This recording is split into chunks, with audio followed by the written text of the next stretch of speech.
She was missing for 2 days. Her car was found abandoned, her phone shattered, and her purse tossed into a ditch. The town feared the worst. Everyone believed she had been kidnapped, but when she reappeared, dirty, crying, and handcuffed, her story fell apart.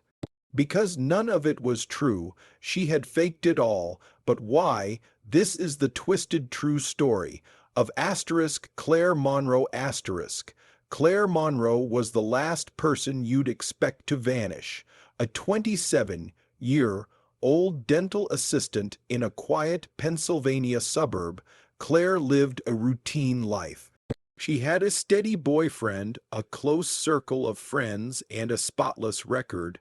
She wasn't rich, wasn't involved in crime, and had no enemies, at least none that anyone knew about. On the morning of June 14th, Claire left her apartment to head to work. But she never arrived. Hours passed. Her clinic called her boyfriend, Tyler. He hadn't heard from her either. At first, people thought maybe she had a flat tire or her phone had died, but by 8 p.m., police were involved. A missing persons alert went out. The next day, Claire's car was found on a rural road just outside town. The driver's side door was open.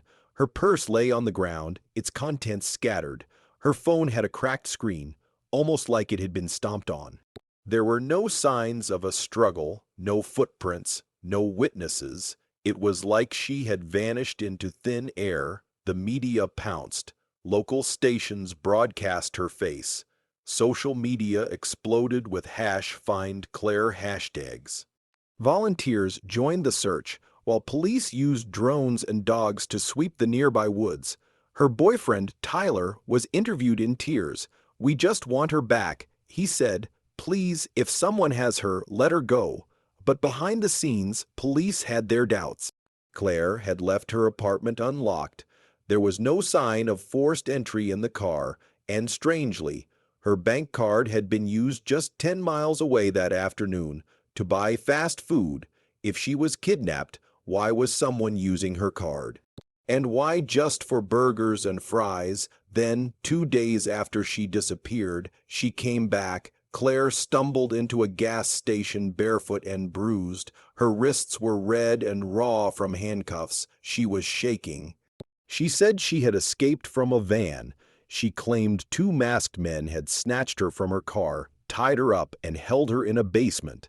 They'd barely fed her. They talked about ransoms, about hurting her. She had no idea where she was held, but she'd broken free when one captor left the door unlocked. The media turned this into a miracle story, but the police weren't convinced. The handcuff marks looked staged.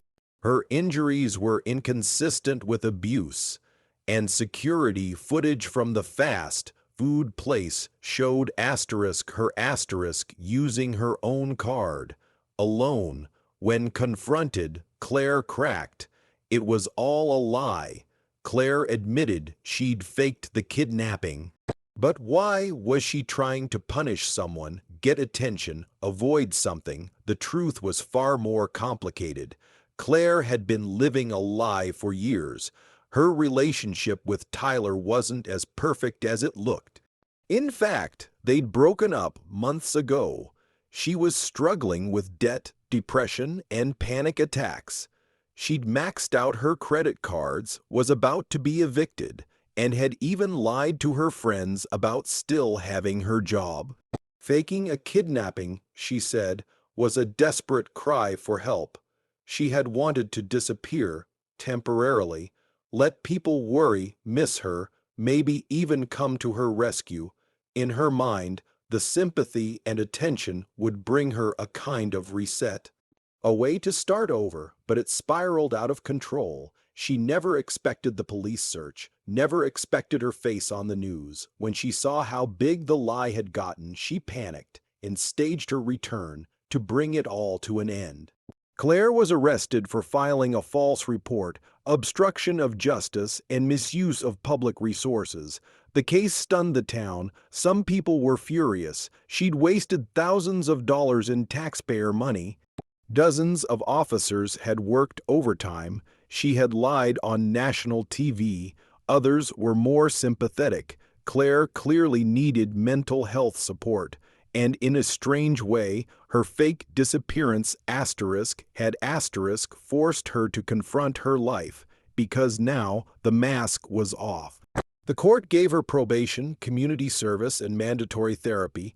She issued a public apology through her attorney, stating, "I never intended to hurt anyone, I was drowning, and I didn't know how to ask for help. So, why did Claire fake her kidnapping? Not for money, not to frame someone, not even for revenge. She faked it because she was lost, crushed by the pressure to seem perfect, trapped in silence by mental health struggles, and desperate to feel like she mattered." Her story reminds us of something important. Not all cries for help are loud. Some are whispered through lies, mistakes, and terrible decisions. But beneath those lies is a human being, and maybe that's the real tragedy. What would drive you to fake your own kidnapping? Let me know in the comments. And don't forget to like, subscribe, and hit that bell for more real life stories that make you question everything. Until next time, stay curious and stay safe.